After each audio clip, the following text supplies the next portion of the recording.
완전하고 귀가 먹먹할 정도의 고독 속에서 갈림길에 서 보신 적이 있나요? 당신의 방 안의 침묵이 그 어떤 폭풍보다 더 크게 소리치는 것을 들어보신 적이 있나요? 매일매일 끝도 없이 스스로에게 유일한 원동력이자 유일한 지지의 목소리, 어깨 위에 유일한 손이 되는 것에 지치셨나요? 만약 이 버려졌다는 느낌이 벌이 아니라면 어떨까요? 이것이 초대라면요. 영혼의 위대한 지도 제작자 칼 융은 바로 이 영역을 위한 지도를 우리에게 남겼습니다. 그는 그것을 개성화의 길이라 불렀습니다. 진정한 자기 자신을 향한 신성한 여정, 본질적으로 우리에게 홀로 그 길을 걸어갈 용기를 요구하는 여정입니다. 앞으로 1시간 동안 우리는 단순히 고독에 대해 이야기하지 않을 것입니다. 우리는 그 이상을 할 것입니다. 첫째, 당신의 영혼이 왜 이 고립의 시기를 요구하는지 이해하게 될 것입니다. 둘째, 그것이 당신 안에서 어떤 숨겨진 힘을 깨우려 하는지 알게 될 것입니다. 그리고 셋째, 이 가장 힘든 시련을 당신의 가장 위대한 승리로 바꾸는 명확한 길을 보게 될 것입니다. 만약 당신이 고독과 싸우는 것을 멈추고 그것을 이해하기 시작할 준비가 되었다면 우리의 몰입이 시작됩니다. 바로 지금 이 침묵에 대해 이야기해 봅시다. 명상이나 숲속 산책에서 찾는 평화롭고 풍요로운 침묵이 아닙니다. 다른 침묵입니다. 새벽 3시 모든 문제가 거인처럼 보이고 당신은 절망적으로 작게 느껴질 때 귓가에 맴도는 그 침묵. 기쁨이나 슬픔을 나누고 싶을 때 바로 그때 침묵하는 전화기 속에 자리 잡는 그 침묵. 중요한 무언가를 성취하고 누군가의 감탄하는 시선을 마주하기 위해 돌아섰을 때 오직 자신의 비친 모습만 마주하게 된 후에 가슴 속 공허함. 이것은 단순히 사람이 없는 것이 아닙니다. 이것은 더 깊은 무언가입니다. 이것은 마치 다른 누구도 이해하지 못하는 언어로 당신이 말하고 있는 듯한 느낌입니다. 당신은 군중에게 둘러싸여 있을 수 있지만 당신의 말, 당신의 가장 내밀한 의미들은 정중한 모리해의 벽에 부딪혀 부서집니다. 당신은 오직 당신만이 보는 색깔을 묘사하려 하고 오직 당신의 영혼에서만 울리는 음악에 대해 이야기하려 합니다. 하지만 돌아오는 것은 공허한 미소뿐입니다. 그리고 점차 이 이상하고 차가운 깨달음이 찾아옵니다. 당신은 당신 자신의 행성에 사는 유일한 거주자라는 것. 당신은 그곳의 왕이자 죄수이며 유일한 신입니다. 그리고 이 무중력 공간에서 앞으로 나아가도록 스스로를 강제하는 것은 때로는 불가능해 보이는 과제입니다. 그리고 여기 당신이 들어야 할 진실이 있습니다. 머리가 아닌 당신의 온 존재로 들어야 할 진실. 여기에는 당신의 잘못이 없습니다. 우리는 요람에서부터 혼자 있는 것은 환영받지 못하는 것, 패배자가 되는 것이라고 배웁니다. 힘은 팀에 있고 지지에 있고 주변 사람들의 긍정적인 끄덕임에 있다고 배웁니다. 하지만 이것은 진실의 절반에 불과합니다. 그리고 가장 위험한 절반입니다.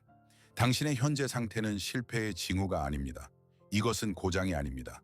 이것은 당신이 낡은 삶, 낡은 허물을 벗고 성장했다는 신호입니다.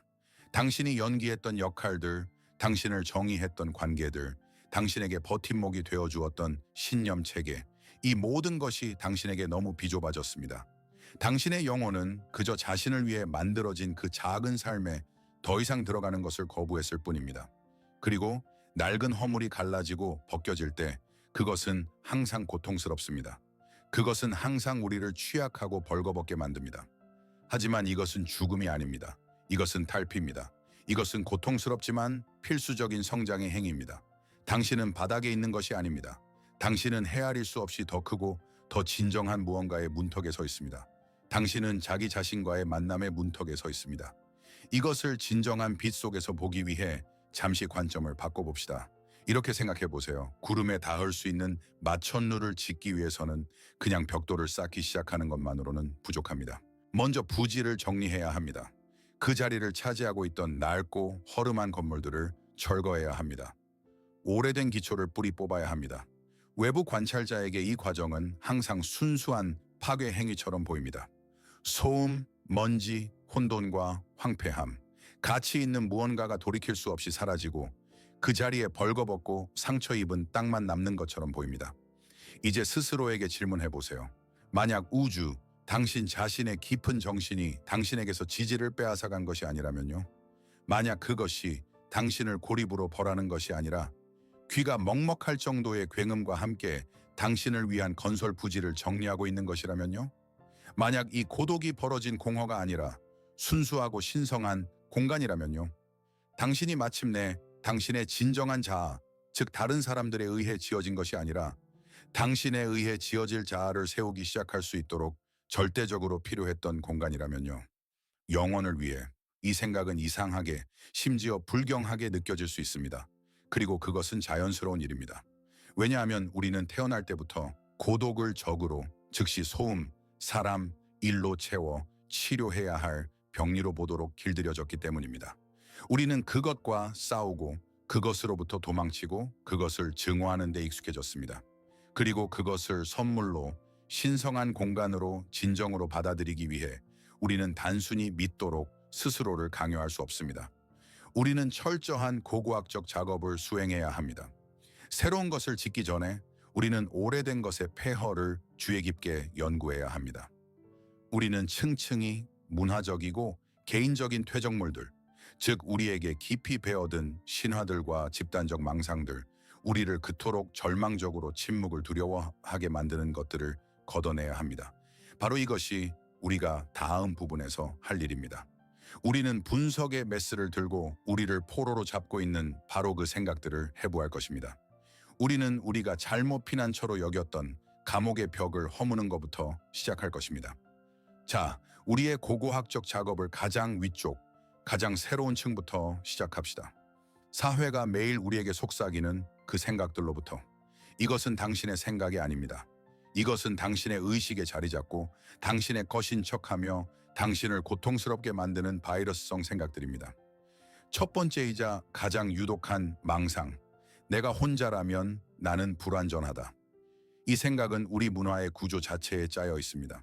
침묵이 어색함으로 간주되는 외향성의 숭배, 다른 사람들의 이상화된 행복한 모습을 보여주는 끝없는 소셜미디어 피드, 이 모든 것이 거짓된 등식을 만듭니다. 사람들에게 둘러싸여 있는 것은 가치 있는 것과 같고 혼자 있는 것은 환영받지 못하는 것과 같다. 하지만 이것은 거짓말입니다. 이 설정은 당신의 자존감을 외부 요인에 묶어 그것을 연약하고 의존적으로 만듭니다. 그것은 군중의 소음이 아닌 고독 속에서 자신의 진리를 찾았던 위대한 사상가, 예술가, 신비가들을 평가절하합니다. 두 번째, 의지를 마비시키는 망상. 앞으로 나아가려면 나는 외부적인 동기부여가 필요하다. 우리는 지지, 승인, 외부로부터의 자극을 찾습니다. 우리는 누군가가 와서 우리에게 영감을 주고 넌 할 수 있어 라고 말해주기를 기다립니다. 이것은 과장 없이 21세기의 가장 위험한 중독입니다. 왜냐하면 외부 에너지원에 의존함으로써 당신은 자신을 꼭두각시로 만들기 때문입니다. 그 원천이 사라지면, 그리고 그것은 항상 사라집니다. 당신의 줄은 끊어지고 당신은 무력하고 공허하게 쓰러집니다. 진정하고 마르지 않는 움직임의 원천은 외부에 있지 않습니다. 그것은 내부에서 발견되기를 기다리고 있습니다. 그리고 세 번째, 가장 교활한 망상. 고독은 그저 견디고 사람들을 찾으면 모든 것이 나아질 것이다. 이것은 깊고 감염된 상처를 그저 예쁜 반창고를 붙여 치료하려는 것과 같습니다. 이런 접근법은 고독을 단순한 사람의 부족, 물류 문제로 간주합니다. 하지만 그것은 이 상태가 지닌 메시지를 완전히 무시합니다. 성급하게 공허를 처음 만나는 관계로 채움으로써 당신은 단지 당신 영혼의 목소리를 잠재울 뿐입니다. 당신은 삶이 당신에게 요구하는 바로 그 내면의 작업을 피하는 것입니다. 상처는 남고 단지 눈에 보이지 않게 숨겨져 있을 뿐이며 확신하건대 언젠가 그것은 새롭고 더욱 파괴적인 힘으로 자신을 드러낼 것입니다. 이 모든 망상들은 하나의 공통적이고 깊은 뿌리를 가지고 있습니다. 우리는 증상과 원인을 절망적으로 혼동합니다. 우리는 감염을 무시한 채 열과 싸웁니다. 차이점을 보기 위해 당신 안에 나침반이 있다고 상상해 보세요. 영혼의 나침반. 그것의 민감하고 자화된 바늘은 당신의 생명 에너지, 당신의 주의, 당신의 진정한 자아입니다. 어릴 때부터 우리는 이 나침반을 부지런히 교정하도록 배웁니다. 우리는 이런 말을 듣습니다. 봐, 여기 북쪽은 내 부모님의 승인이야. 그리고 여기 또 다른 북쪽은 학교에서의 높은 성적이야. 그리고 이 빛나는 북쪽은 사회적 성공, 명망 있는 직업, 주변의 인정이야. 그리고 우리는 순종적으로 우리의 내면 장치를 이 외부적이고 인공적인 자극에 맞춥니다. 그리고 얼마 동안은 이것이 작동합니다. 바늘은 목표를 가리키고 우리는 가고 우리는 보상을 받습니다. 하지만 어느 순간 보통 중년에 신비로운 일이 일어납니다. 당신의 영혼, 당신의 깊은 자아는 이 게임을 끝낼 때가 되었다고 결정합니다. 그것은 자신의 진정한 내면의 북쪽을 찾을 때가 되었다고 결정합니다. 그리고 이 순간 당신 안에서 새롭고 믿을 수 없을 정도로 강력한 자극이 발생합니다. 그러면 나침반 바늘은 어떻게 될까요? 그것은 미쳐버립니다. 그것은 더 이상 익숙한 일, 친구들의 의견, 사회적 기대를 가리키지 않습니다. 그것은 미친 듯이 회전하고 진동하고 흔들리기 시작합니다. 그리고 바로 이 진동, 이 혼란, 이 방향 상실이 당신이 느끼는 고통입니다. 그리고 여기 핵심 통찰이 있습니다. 당신이 겪는 고통은 나침반의 고장이 아닙니다. 이것은 질병의 증상이 아닙니다. 이것은 새롭고 진정한 극을 필사적으로 찾고 있는 바늘의 진동입니다. 그리고 당신은 침묵 속에서 귀 기울여 그것이 이제 어디를 가리키는지 이해하는 대신 공황 상태에서 힘으로 그것을 이전 위치로 되돌리려 합니다. 당신은 고장난 것이 아니라 더 중요하고 더 진정한 신뢰에 재조정되고 있는 장치를 고치려 합니다. 이 영혼의 나침반 모델은 이론적으로는 의미가 있습니다. 하지만 그것을 실제 유일하게 중요한 실험실, 즉 당신 자신의 삶이라는 실험실에서 확인해 봅시다. 이제 저는 당신에게 중요한 것을 요청하고 싶습니다. 그냥 듣지 말고 참여해 주세요. 다음 순간에 이 비디오를 잠시 멈추도록 요청할 것입니다. 오래 걸리지 않습니다. 단 1분. 그렇게 하시면 눈을 감고 깊고 느린 숨을 한번 쉬고 당신의 마음이 하나의 구체적인 기억을 찾도록 허락해 주세요. 당신이 정말로 막혔다고 느꼈던 마지막 순간을 기억해 보세요. 중요한 결정이나 어려운 과제 앞에 서서 당신의 싸움 속에서 이 날카롭고 꿰뚫는 듯한 고독을 느꼈을 때, 누군가와 이야기하고 조언을 얻고 다른 사람의 의견을 듣고 싶어 절망했던 순간, 그 느낌을 포착하세요. 그 안에 잠시 머무르세요. 이제 그 기억 속에 있으면서 스스로에게 한 가지 질문을 해보세요. 그리고 저는 당신이 무자비한 정직함으로 대답해 주기를 요청합니다. 왜냐하면 당신 외에는 아무도 이 대답을 듣지 못할 것이기 때문입니다. 그 순간 당신은 도움을 찾고 있었나요? 아니면 당신은 허락을 구하고 있었나요? 당신은 실제적이고 실용적인 지원을 찾고 있었나요? 아니면 다음 단계에 대한 끔찍한 책임을 당신에게서 덜어줄 누군가를 찾고 있었나요? 당신에게 그래, 거기로 가, 그게 맞아, 내가 승인해 라고 말해줄 누군가. 차이점을 느껴보세요. 도움은 누군가가 당신에게 도구를 건네주는 것입니다. 허락은 누군가가 당신에게 지을 권리가 있다고 말해주는 것입니다. 왜 우리는 이 허락을 그토록 갈망할까요? 왜냐하면 우리 내면의 나침반 바늘이 미지의 무서운 영역을 가리킬 때 우리는 이 경로를 합법화해줄 외부 기관을 찾기 때문입니다. 우리는 길을 잃었을 때 비난을 전가할 수 있는 누군가를 찾습니다. 이 질문에 대한 정직한 대답은 당신의 감옥에 빛이 스며들기 시작하는 균열이 될 수 있습니다. 지금 해보세요. 만약 당신이 이 질문에 불편함을 느꼈다면 그것은 좋은 신호입니다. 그것은 당신이 약하거나 의존적이라는 의미가 아닙니다. 그것은 우리가 진짜 무언가에 닿았다는 의미입니다. 우리는 당신의 모든 본질이 앞으로 나아가려 할 때 외부의 신호를 기다리며 당신을 제자리에 서게 만드는 그 미묘하지만 견고한 메커니즘에 닿았습니다. 그리고 당신은 이것을 겪는 첫 번째 사람이 아닙니다. 당신은 이 허락을 찾는 데 있어 혼자가 아닙니다. 사실 이 패턴, 즉 자신의 길을 가야 할 필요성 앞에서 의지가 마비되는 이 현상은 20세기의 가장 위대하고 용감한 지성 중 한 명인 칼 구스타프 융의 중심 관심사였습니다. 융은 단순히 책상 위의 일용화가 아니었습니다. 그는 인간 정신의 가장 어둡고 미지의 광산으로 직접 내려가 그것을 지도에 그렸던 용감한 탐험가였습니다. 그는 사람이 모든 외부 지표를 잃고 귀가 먹먹할 정도의 내면의 혼돈과 1대1로 남게 되는 바로 이런 나침반 고장의 순간들을 연구하는 데 평생을 바쳤습니다. 그리고 그의 주요하고 혁명적인 결론은 다음과 같았습니다. 이것은 고장이 아니다. 이것은 시스템의 오류가 아니다. 이것은 치료해야 할 병리가 아니다. 이것은 모든 성숙한 인간의 발달에 있어 보편적이고 자연스러우며 절대적으로 필요한 단계이다. 영혼이 외부를 보는 것을 멈추고 내부를 보기 시작하도록 요구하는 단계. 다른 사람들을 위해 만들어진 인격에서 자신을 위해 태어난 인격으로의 전환 단계. 그는 이 과정에 이름을 붙였습니다. 개성화. 그는 단지 이름을 붙인 것이 아닙니다. 그는 이 어두운 숲의 지도를 그리고 그 반대편에 보물이 기다리고 있음을 보여주었습니다. 그리고 바로 이 지도, 개성화 과정의 법칙 속에 당신의 고독을 이해하고 그것의 진정한 목적과 의미를 찾는 열쇠가 있습니다. 다음 부분에서 우리는 이 고대의 두루마리를 펼치고 함께 읽기 시작할 것입니다. 자, 우리는 융의 중심 사상인 개성화에 도달했습니다. 그 본질을 이해하기 위해 우리는 목록과 진단으로 가득 찬 현대 심리학을 읽고 융 자신에게 훨씬 더 가까웠던 언어, 즉 고대 연금술사들의 언어로 눈을 돌려야 합니다. 우선 개성화는 오늘날 우리가 자기개발이라고 부르는 것이 아닙니다.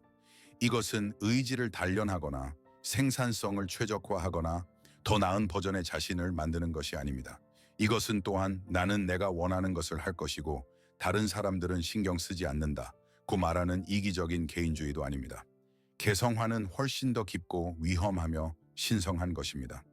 고대 연금술사들은 그들의 비밀 실험실에서 위대한 작업, 즉 비천하고 무거운 납을 순수하고 빛나는 금으로 바꾸는 것을 목표로 했습니다. 융은 이 과정에서 인간의 심리적 여정에 대한 완벽한 은유를 보았습니다. 납은 우리의 원초적이고 가공되지 않은 인격입니다. 이것은 부모의 가르침, 사회적 가면, 문화적 편견, 무의식적 본능의 혼합물입니다. 이것은 우리가 우리 자신이라고 생각하는 것입니다. 금은 우리의 자기, self, 우리의 진정하고 독특하며 온전한 자아입니다. 우리가 되어야 할 존재입니다. 하지만 연금술사들은 변형이 일어나기 위해서는 한 가지 핵심 조건이 필요하다는 것을 알았습니다. 모든 과정은 그들이 바스페네, 클라우숨, 슈밧, 베네, 실라우숨이라고 부르는 밀폐된 용기 안에서 진행되어야 했습니다.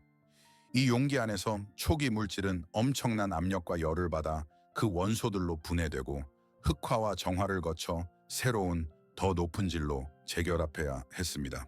만약 용기가 밀폐되지 않아 외부 공기가 스며들거나 증기가 빠져나가면 위대한 작업은 실패할 운명이었습니다. 당신의 고독이 바로 이 연금술의 용기입니다. 끝없는 소음, 다른 사람들의 의견, 조언, 투사로 가득 찬 외부 세계는 바로 그 미세한 내면의 과정을 방해하는 외부 공기입니다. 당신의 변형에 필요한 압력과 열은 사회적 상호작용 속에서 그냥 흩어져 버립니다.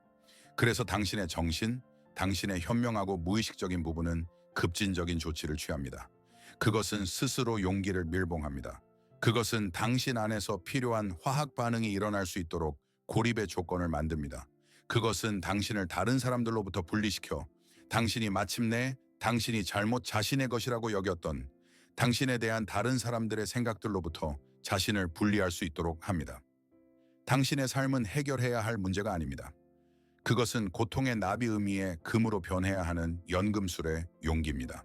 이 과정은 추상적으로 들릴 수 있습니다. 이것을 상징의 언어에서 인간의 삶의 언어로 번역해 봅시다. 사라의 이야기를 들려드리겠습니다. 35살까지 사라의 삶은 다른 사람들에 의해 만들어진 예술 작품이었습니다. 그녀의 인격은 다른 사람들의 실로 짜인 흠 없는 테피스트리였습니다. 그녀의 부모님에게 그녀는 착한 딸이었습니다. 올바른 직업을 선택하고 결코 문제를 일으키지 않는 딸. 그녀의 회사에게 그녀는 믿음직한 직원이었습니다. 항상 늦게까지 남고 다른 사람의 책임을 떠맡으며 조용히 피로를 삼키는 직원. 그녀의 친구들에게 그녀는 편한 친구였습니다. 항상 들어주지만 결코 자신의 문제로 부담을 주지 않는 친구. 그녀는 자신을 바라보는 모든 사람들의 기대를 반영하는 완벽한 거울이었습니다. 그리고 그녀는 이 거울을 닦는데 너무 바빠서 그 뒤에 누가 있는지 잊어버렸습니다. 그러던 어느 비오는 가을의 한 달 동안 그녀의 세계는 무너졌습니다. 먼저 직장에서의 감원이 있었습니다. 그녀의 믿음직함은 단지 비용 항목에 불과했습니다. 그리고 2주 후 그녀가 완벽해지기 위해 그토록 노력했던 그녀의 파트너는 자신을 찾아야겠다고 말하며 떠났습니다. 연금술의 용기는 밀봉되었습니다. 사라는 텅 비고 울리는 아파트에 혼자 남았습니다. 그곳에서는 냉장고 소리, 마룻바닥 삐걱거리는 소리 같은 모든 소리가 귀가 먹먹할 정도의 침묵을 강조할 뿐이었습니다. 처음 몇 주는 지옥이었습니다. 그녀는 잠에서 깨어 천장을 바라보며 일어날 이유를 단 하나도 찾을 수 없었습니다. 이제 그녀는 누구인가? 직원의 역할도, 파트너의 역할도, 박수와 승인의 끄덕임도 없이 그녀의 인격은 사라진 것 같았습니다. 그녀는 자신의 집에서 유령이었고 기계적으로 맛없는 음식을 삼키고 몇 시간 동안 어두운 전화기 화면을 바라보았습니다. 그러던 어느 날, 그런 회색빛의 무형의 날들 중 하루, 완전한 절망과 지루함 속에서 그녀의 시선은 창고 구석에 있는 낡고 먼지 쌓인 케이스에 닿았습니다. 그 안에는 기타가 있었습니다. 그녀가 16살 때 아껴 모은 돈으로 산 그녀의 첫 번째 값싼 기타. 아버지가 진지한 일에 집중할 때라고 말해서 15년 전에 포기했던 기타. 그녀는 그것을 꺼냈습니다. 줄은 낡았고 넥은 먼지층으로 덮여 있었습니다. 그녀는 바닥에 앉아 차가운 나무를 몸에 붙이고 줄을 만졌습니다. 소리는 끔찍했습니다. 서투르고 윙윙거리고 음이 맞지 않았습니다. 하지만 그 순간 기적이 일어났습니다. 그녀는 연주했고 몇 년 만에 처음으로 방 안에는 감동시켜야 할 사람이 아무도 없었습니다. 듣는 사람도 비평가도 기대도 없었습니다. 오직 이 불완전한 소리와 사운드보드에서 그녀의 가슴으로 직접 전해지는 진동뿐이었습니다. 그녀는 간단하고 잊혀진 코드들을 연주했습니다. 계속해서. 그리고 이 낡은 줄의 윙윙거림 속에서 그녀는 음악을 들은 것이 아니었습니다. 그녀는 집으로 자기 자신에게로 돌아오는 소리를 들었습니다. 이것은 그녀 자신의 왜곡되지 않은 누구에게도 승인받지 않은 목소리였습니다. 진지한 삶을 위해 그녀가 배신했던 그 16살 소녀의 목소리. 기타는 그녀에게 직장을 되찾아주거나 전화벨이 울리게 하지는 않았습니다. 하지만 그것은 더 큰 일을 했습니다. 그것은 사라에게 사라를 되찾아 주었습니다. 이 쓸모없는 행위는 그녀의 새롭고 진정한 자아의 기초에 놓인 첫 번째 벽돌이 되었습니다. 그리고 이것이 제가 여러분에게 이 이야기를 한 이유입니다. 이 이야기는 기타에 대한 것이 아닙니다. 그리고 아마도 사리에 대한 것도 아닐 것입니다. 이 이야기는 당신이 침묵하게 만든 당신 안의 그 목소리에 대한 것입니다. 당신이 세상의 진지함, 올바름, 승인을 위해 아마도 배신했을 당신의 자기 셀프의 독특하고 살아있고 뛰는 심장에 대한 것입니다. 당신의 고독은 단순히 외부 소음의 부재가 아닙니다. 그것은 당신의 정신 자체가 단 하나의 생명의 필수적인 목적을 위해 만들어낸 귀가 먹먹할 정도의 침묵입니다. 당신이 마침내 이 목소리를 듣도록 하기 위해서 당신이 몇 년, 몇십 년 동안 무시해 온 목소리, 당신의 진정한 욕망, 당신의 독특한 본성, 당신 자신의 무엇과도 다른 길에 대해 속삭여온 목소리. 당신이 지금 느끼는 고통은 단순히 다른 사람들의 부재로 인한 고통이 아닙니다. 이것은 당신이 배신한 당신의 일부의 외침입니다. 이것은 당신이 결코 살도록 허락하지 않은 삶에 대한 당신 영혼의 슬픔입니다. 실용적이지 않다는 이유로 발전시키지 않은 재능들에 대해, 진지하지 않다는 이유로 묻어버린 꿈들에 대해, 품이 없다는 이유로 억누른 감정들에 대해, 바로 이 외침, 이 고통, 이 침묵이 당신의 내면의 연금술 용기입니다. 이것이 바로 당신의 개성화가 일어나는 파스벤의 클라우숨입니다. 그리고 지금 당신의 과제는 이 침묵을 잠재우기 위해 사람들을 찾는 것이 아닙니다. 당신의 과제는 이 고통으로부터 도망치는 것이 아닙니다. 당신의 과제는 당신의 기타를 찾는 것입니다. 당신에게 당신의 기타는 무엇인가요? 그것은 당신에게 유치하다고 생각되었던 잊혀진 취미일 수 있습니다. 그것은 안정적인 직업을 선택하면서 억눌렀던 글쓰기에 대한 열정일 수 있습니다. 그것은 나중에로 미뤄둔 여행, 자연, 예술에 대한 갈망일 수 있습니다. 그것은 심지어 당신에게 항상 이상하다거나 틀렸다고 생각되었던 특별한 사고방식일 수도 있습니다. 당신의 기타는 세상이 쓸모없다거나 진지하지 않다고 말했기 때문에 당신이 영혼의 먼지 쌓인 구석에 치워둔 당신의 어떤 부분입니다. 하지만 바로 이 쓸모없음, 이 진지하지 않음 속에 당신의 진정하고 왜곡되지 않은 힘이 숨겨져 있습니다. 바로 그곳에 당신의 진정한 자아로 가는 열쇠가 있습니다. 이 고독이 당신의 안내자가 되게 하세요. 그것이 당신을 듣게 만드는 존재가 되게 하세요. 왜냐하면 오직 이 침묵 속에서만 당신은 자신의 왜곡되지 않은 목소리를 들을 수 있기 때문입니다. 그리고 오직 그것을 들어야만 당신은 앞으로 나아갈 수 있습니다. 진정으로, 마음으로부터 다른 사람의 지시가 아닌, 그리고 여기 당신에게 드리는 저의 두 번째 질문이 있습니다. 아마도 이 비디오 전체에서 가장 중요한 질문일 것입니다. 만약 당신의 과제가 당신의 기타를 찾는 것이라면 그것을 되찾기 위한 첫 번째, 가장 중요한 단계를 밟아봅시다. 바로 지금, 저는 당신이 당신 자신의 깊은 곳, 당신 기억에 가장 멀고 먼지 쌓인 기록 보관소를 들여다보기를 원합니다. 그리고 질문에 답해주세요. 당신은 어떤 기타를 버렸나요? 세상이, 부모, 교사, 사회의 모습으로 그것이 틀렸다, 쓸모없다, 진지하지 않다거나 그걸로 먹고 살 수 없다고 말하기 전에 당신이 정말로 손끝이 저릴 정도로 좋아했던 것은 무엇이었나요? 어쩌면 그것은 상상의 세계로 가득 찬 침대 밑에 숨겨두었던 스케치북이었을까요?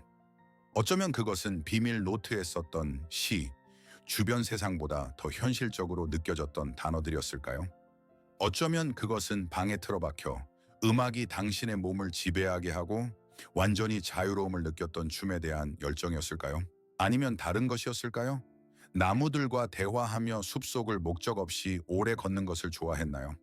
무언가로부터 무언가를 만들어내는 조립, 모델 제작에 대한 열정? 세상이 어떻게 작동하는지 이해하기 위해 낡은 시계를 분해하는 것을 좋아했나요? 아니면 아무도 듣지 않는다고 생각했을 때 노래를 불렀고 당신의 목소리가 가장 강하고 진짜처럼 느껴졌나요? 우리 모두는 무언가를 뒤로 남겼습니다. 우리 모두는 어른의 삶이라는 재단에 우리 영혼의 중요한 일부를 희생했습니다. 그리고 여기 저의 부탁이 있습니다. 저는 당신이 이것을 아래 댓글에 공유해 주기를 원합니다. 하지만 자랑하거나 좋아요를 받기 위해서가 아닙니다. 아닙니다. 이 의식의 목적은 완전히 다릅니다. 이것을 씀으로써 당신은 강력한 상징적 행위를 하는 것입니다. 당신은 당신의 과거를 마주하고 우주에게, 그리고 가장 중요하게는 자기 자신에게 말합니다. 나는 기억해. 그것은 중요했어. 그것은 여전히 중요해. 당신은 먼지 쌓인 상자에서 당신의 보물을 꺼내 빛으로 가져옵니다. 당신은 그것의 가치를 되돌려줍니다. 이 댓글 섹션을 단순히 메시지 목록으로 만들지 맙시다. 이것을 우리의 진정한 자아의 신성한 기록 보관소로 만듭시다. 우리의 잊혀진 보물들의 놀라운 전시회로. 그리고 당신이 댓글을 쓴 후 의식의 두 번째 부분을 하세요. 다른 사람들이 쓴 것을 읽어보세요. 다른 사람들의 버려진 바이올린, 미완성 소설, 조립되지 않은 배 모델, 탐험되지 않은 숲길에 대해 읽어보세요. 그러면 당신은 놀라운 것을 느낄 것입니다. 당신은 이 자기 배신에서 혼자가 아니라는 것을 보게 될 것입니다. 당신은 이것이 공통적이고 깊은 인간의 비극이라는 것을 보게 될 것입니다. 그리고 이 공통된 인정 속에 거대한 치유가 있습니다. 그러니 하세요. 댓글에 쓰세요. 디지털 글자들이 당신의 마법을 세상으로 되돌리는 첫 번째 주문이 되게 하세요. 당신이 과거를 돌아보고 아마도 당신의 잊혀진 기타를 댓글로 공유한 후 우리는 다음 단계를 밟을 준비가 되었습니다. 우리는 이해에서 변형으로 넘어갑니다. 그리고 이 길의 첫 번째, 가장 근본적인 단계는 문제에 대한 당신의 태도 자체를 완전히 바꾸는 것입니다. 자, 우리는 확립했습니다. 고독은 이겨내야 할 적이 아닙니다. 그것은 당신의 가장 엄격하지만 가장 정직한 스승입니다. 그는 편애하는 제자가 없습니다. 그는 변명을 받아들이지 않습니다. 그의 유일한 교과서는 당신 자신의 삶이고 그의 유일한 방법은 무자비한 진실입니다. 이 스승은 당신의 모든 편안한 가면을 하나씩 벗겨냅니다. 그는 당신이 숨어있던 모든 역할을 빼앗습니다. 그는 당신이 자신의 모습을 비추어 보던 외부 거울을 빼앗습니다. 그는 당신을 아마도 평생 동안 도망쳐 온 유일한 사람, 즉 자기 자신과 한 방에 가둡니다. 그리고 당신이 진정으로 알게 될 때까지 그는 당신을 내보내지 않을 것입니다. 고대 연금술에서 이 단계를 니그레도, 즉 흑화라고 불렀습니다. 이것은 밀폐된 용기에 담긴 초기 물질, 우리 인격의 납이 분해되기 시작하는 단계입니다. 썩기 시작합니다. 균일한 검은 덩어리로 변합니다. 이것은 혼돈, 절망, 방향 상실의 단계입니다. 모든 것을 잃었고 빛이 다시는 돌아오지 않을 것 같은 단계입니다. 이것은 낡은 형태의 붕괴, 우리 삶을 지배했던 우리의 익숙한 자아라는 낡은 왕의 죽음입니다. 네, 이것은 고통스럽습니다. 네, 이것은 무섭습니다. 이것은 지옥으로 내려가는 것과 같습니다. 하지만 여기 연금술사들이 알고 있었고 윤기 우리를 위해 재발견한 위대한 역설이 있습니다. 이 급진적인 붕괴 없이는, 이 절대적인 어둠과의 만남 없이는 변형은 불가능합니다. 낡고 썩은 기초 위에 새롭고 튼튼한 집을 지을 수 없습니다. 먼저 그것을 완전히 파괴해야 합니다. 당신의 고통은 고장의 신호가 아닙니다. 그것은 위대한 변형이 일어나는 용광로의 열기입니다. 이 붕괴 단계 없이는 현자의 돌, 즉 당신의 온전하고 진정하며 불굴의 자아를 만들 수 없습니다. 당신의 자기 셀프. 그러므로 당신이 조각나는 것을 느낄 때 아십시오. 이것은 끝이 아닙니다. 이것은 위대한 작업의 시작입니다. 당신 영혼의 영음술은 이미 시작되었습니다. 만약 고독이 스승이고 그의 주요 교훈이 자기 자신과의 만남이라면 우리는 이 텅 비고 울리는 교실에서 정확히 자신의 어떤 부분과 만나는 것일까요? 융은 이 현상에 정확하고 무서운 이름을 붙였습니다. 그것은 우리의 그림자입니다. 그러므로 앞으로 나아갈 길은 공허를 채우기 위해 필사적으로 사람들을 찾는 것이 아닙니다. 그것은 용감하고 결단력 있는 내면으로의 잠수, 당신 영혼의 가장 어두운 물속으로의 잠수입니다. 평생 동안 보이지 않는 배낭을 등에 메고 다닌다고 상상해 보세요. 어릴 때부터 당신은 그 안에 모든 받아들일 수 없는 것들을 넣도록 배웠습니다. 착한 아이는 화내지 않는다는 말을 들었을 때의 당신의 분노, 편한 사람이 되라고 배웠을 때의 당신의 건강한 공격성, 당신의 질투, 당신의 두려움, 당신의 선교, 당신의 게으름, 당신의 약함, 당신이 부끄러워했던 모든 것, 당신이 되지 않기로 결정한 모든 것, 이 무겁고 어둡고 가득 찬 배낭이 바로 당신의 그림자입니다. 그리고 여기에 비결이 있습니다. 우리가 사람들에게 둘러싸여 있고 사회적 번잡함에 빠져 있는 동안 우리는 이 배낭의 무게를 알아차리지 못하는 훌륭한 방법을 가지고 있습니다. 우리는 그 내용물을 다른 사람들에게 투사합니다. 우리는 우리 자신의 억압된 탐욕을 상색에서 봅니다. 우리는 우리 자신의 것을 알아차리지 못한 채 파트너의 게으름을 경멸합니다. 우리는 우리 자신의 분노를 허용하지 않기 때문에 다른 사람의 분노에 분개합니다. 투사는 천재적인 방어 기제입니다. 그것은 우리가 자신의 나쁜 특성을 다른 사람에게서 미워하면서 자신의 완벽함에 대한 환상을 유지하게 해줍니다. 하지만 당신이 혼자 남게 되면 어떻게 될까요? 프로젝터는 꺼집니다. 화면은 어두워집니다. 그리고 이 모든 투사된 이미지들, 당신이 밖에서 보았던 모든 악마들이 천천히 돌아서 집으로 돌아옵니다. 당신에게로. 그들은 귀가 먹먹할 정도의 침묵 속에서 부엌 식탁 맞은편에 앉습니다. 그리고 이것이 고독이 그토록 견딜 수 없는 이유입니다. 이것은 다른 사람들의 부재가 아닙니다. 이것은 우리가 거부했던 자기 자신의 부분들의 고통스러운 존재입니다. 그리고 당신의 과제, 치유와 힘으로 가는 유일한 길은 이 악마들을 죽이려는 것이 아닙니다. 그것은 당신이 이길 수 없는 내전입니다. 당신의 과제는 그들을 통합하는 것입니다. 그들의 눈을 바라보는 것, 그들의 존재 권리를 인정하는 것, 그들이 어떤 메시지를 가지고 있는지 묻는 것, 그리고 여기 그림자의 위대한 역설, 그 숨겨진 보물이 있습니다. 바로 이 어두운 배낭 속에 당신이 자신에게서 가장 경멸하고 두려워하는 것 속에 당신의 가장 강력하고 가장 생명력 넘치는 에너지가 숨겨져 있습니다. 당신의 억압된 분노 속에는 마침내 아니오라고 말하고 당신의 경계를 지키는 법을 배울 힘이 숨겨져 있습니다. 당신의 거부된 약함 속에는 공감과 진정한 친밀함의 능력이 숨겨져 있습니다. 당신의 게으름 속에는 휴식을 간청하는 당신 몸의 지혜가 숨겨져 있습니다. 그림자를 통합함으로써 당신은 나쁜 사람이 되는 것이 아닙니다. 당신은 온전한 사람이 됩니다. 당신은 억압에 사용했던 에너지를 되찾습니다. 당신은 평생 동안 도망쳐온 자기 자신의 부분과 악수할 때까지 앞으로 나아갈 수 없습니다. 그림자 통합에 대해 말하기는 쉽습니다. 하지만 이론은 멀고 고통은 매우 현실적일 때 당신의 방해 침묵 속에서 그것은 실제로 어떻게 보일까요? 오늘부터 시작할 수 있는 2가지 강력하고 구체적인 연습을 제안하겠습니다. 이것들은 빠른 해결책이 아니라 깊고 의미 있는 작업의 시작입니다. 첫 번째 연습, 그림자와의 대화. 이것은 융 심리학의 초석입니다. 일기장과 펜을 준비하세요. 당신의 일기장은 단순한 종이가 아닙니다. 그것은 당신의 의식적인 자아와 무의식적인 그림자 사이의 협상 테이블입니다. 고독 속에서 당신을 가장 괴롭히는 감정 하나를 선택하세요. 그것은 끈적끈적한 두려움, 타는 듯한 수치심, 비이성적인 분노 또는 마비시키는 무기력일 수 있습니다. 이제 이 감정을 인격화하세요. 그것을 당신 맞은편에 앉아있는 별개의 존재로 상상하세요. 원한다면 이름을 붙여주세요. 그리고 대화를 시작하세요. 그것에게 직접적인 말을 쓰세요. 예를 들어, 안녕, 나의 두려움. 그리고 나서 몇 가지 간단하지만 깊은 질문을 하세요. 내게 무엇을 말하고 싶니? 내가 듣기를 거부하는 중요한 메시지는 무엇이니? 어떤 위험으로부터 나를 보호하려는 거니? 그리고 나서 가장 중요한 것, 침묵하고 들으세요. 그리고 당신의 머리에 떠오르는 대답을 기록하세요. 편집하지 마세요. 검열하지 마세요. 대답이 말도 안 되거나 터무니없거나 부끄러운 것처럼 보이더라도 그냥 쓰세요. 이것이 바로 통합의 시작입니다. 당신은 그림자와 싸우는 것을 멈추고 그것과 대화하기 시작합니다.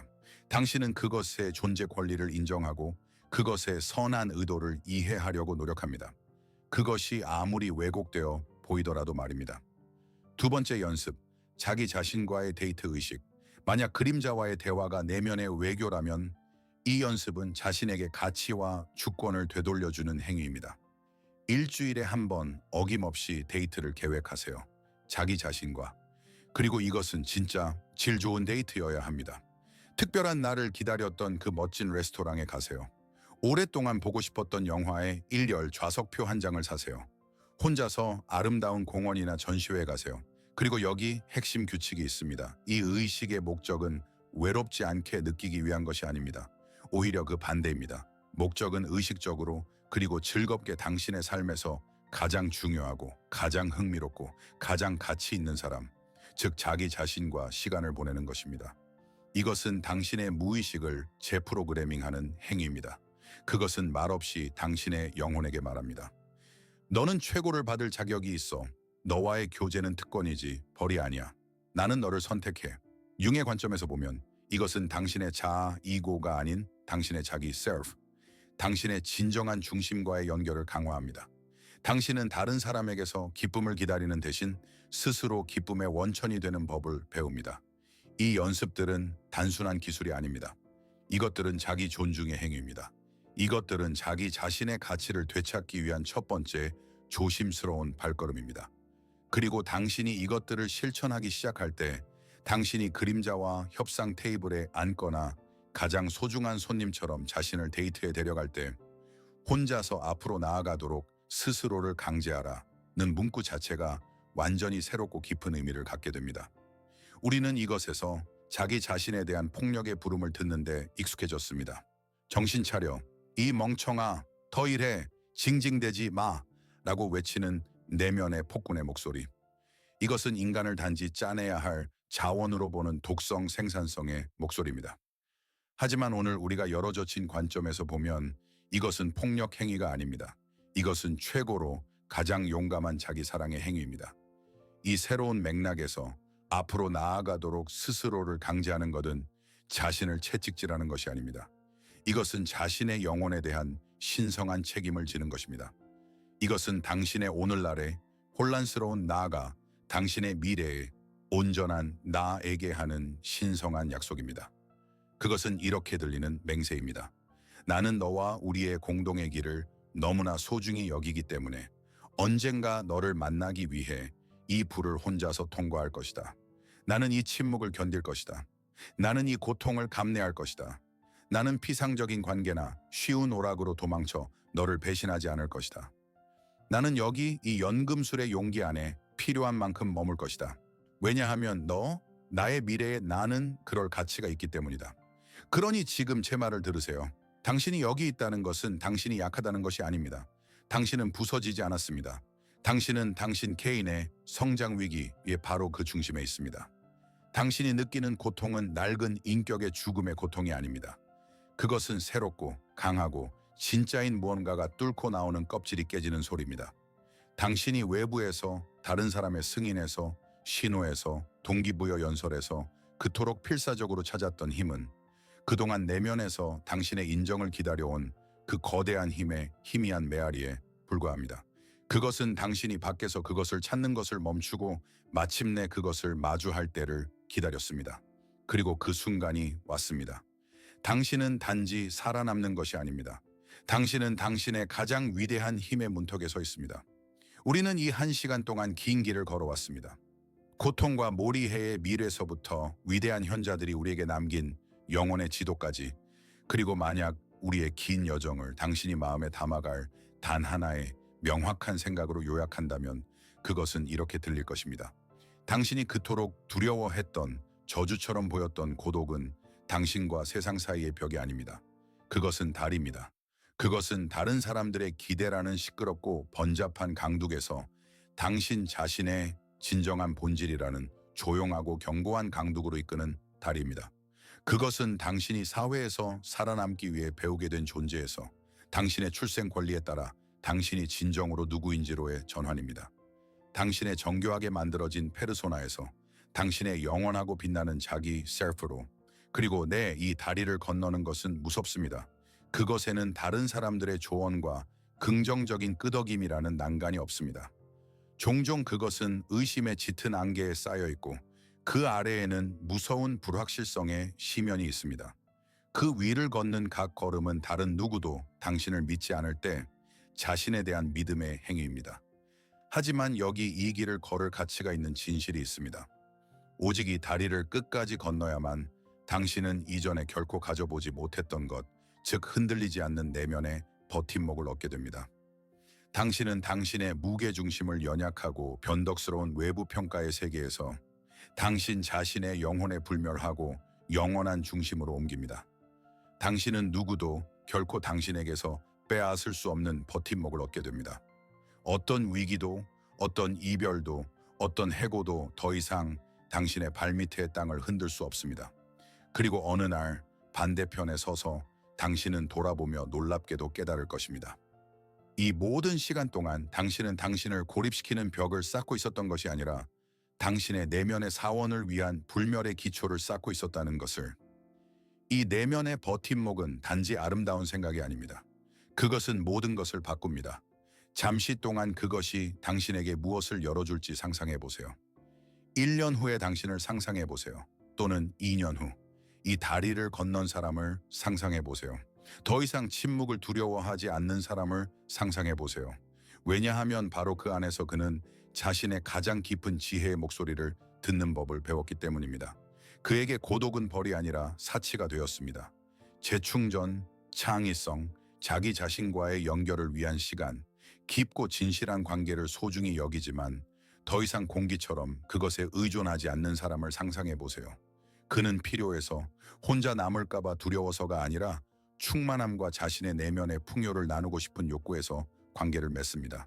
그는 더 이상 다른 사람에게서 자신이 이미 자신 안에서 찾은 것을 찾지 않습니다. 그는 다른 사람에게서 항구를 찾는 것을 멈춥니다. 왜냐하면 그는 스스로 배이자, 바다이자 등대가 되기 때문입니다. 무게중심, 자존감이 변덕스러운 좋아요, 월급, 다른 사람들의 의견의 세계가 아니라 깊은 내면, 그의 자기 셀프에 흔들리지 않는 핵심에 있는 사람을 상상해 보세요. 그는 비판받을 수 있고 이해받지 못할 수 있고 심지어 거부당할 수도 있지만 더 이상 부서질 수 없습니다. 왜냐하면 그는 어떤 외부적인 확인 없이도 자신이 누구인지 알기 때문입니다. 이 사람은 책 속의 허구의 인물이 아닙니다. 이것은 자신의 길을 끝까지 걸어온 당신입니다. 이것은 당신의 현재 위기 속에 숨겨진 약속입니다. 이것은 당신의 출생 권리입니다. 그리고 우리가 마치기 전에 저는 당신에게 개인적으로 무언가를 말하고 싶습니다. 감사합니다. 당신의 신뢰에 감사합니다. 그리고 오늘 저와 함께 당신 영혼의 가장 깊고 때로는 가장 어두운 구석을 들여다본 당신의 엄청난 용기에 감사합니다. 바로 이 용기, 내면을 정직하게 바라볼 준비가 된 이 자세가 이 공간으로 길을 찾는 모든 사람들을 하나로 묶습니다.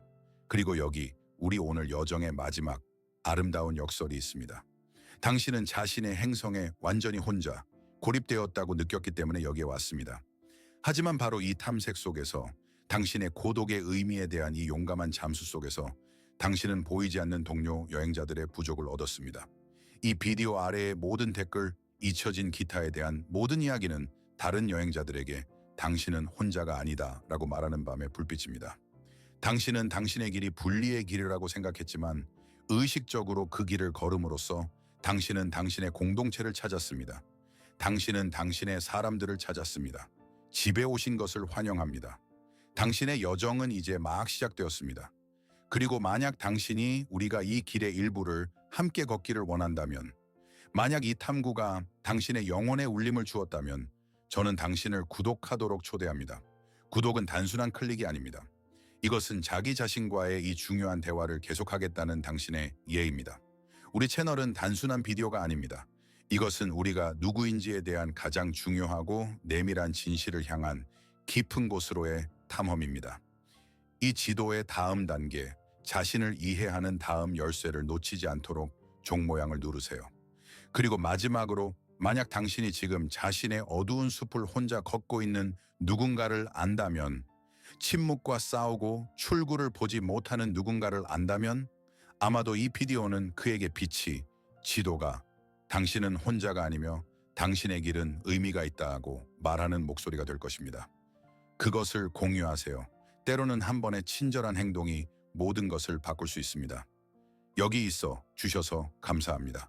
그리고 기억하세요. 당신이 길을 잃었다고 느낄 때, 모든 외부의 길이 막다른 골목으로 이어질 때 가장 확실한 길은 내면으로의 길입니다.